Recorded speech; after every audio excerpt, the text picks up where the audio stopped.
আসসালামু আলাইকুম। আপনারা যারা সোলার সিস্টেম ইনস্টল করার কথা ভাবছেন, কোন ধরনের প্যানেল আপনারা ক্রয় করবেন এটা ডিসিশন নিতে পারছেন না, তাদের জন্য আজকের ভিডিও। আমাদের বাজারে বর্তমানে দু ধরনের প্যানেল চলমান আছে। Number 1 polycrystalline, number 2 monocrystalline.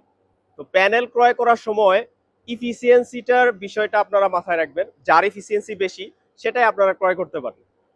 তো ইফিসিয়েন্সির বিষয়টাকে এটা একটু আপনাদেরকে বলি।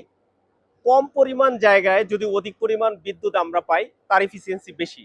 তো পলিক্রিস্টালাইন তুলনামূলক জায়গা একটু বেশি লাগে, মনোক্রিস্টালাইন কম জায়গায় অধিক পরিমাণ বিদ্যুৎ আমরা পেতে পারি।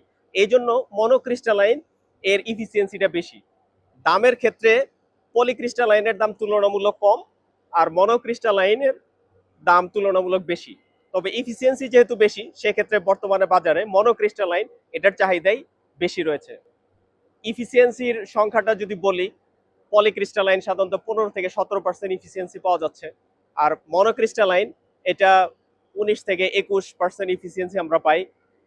আর বর্তমানে আরো একটি টেকনোলজি সোলার প্যানেল সিস্টেমের সাথে ইন্টিগ্রেট হয়েছে, টপকন। তো এই টেকনোলজির যে প্যানেলগুলা, এগুলাতে 23 থেকে 25% ইফিসিয়েন্সি পাওয়া যায়।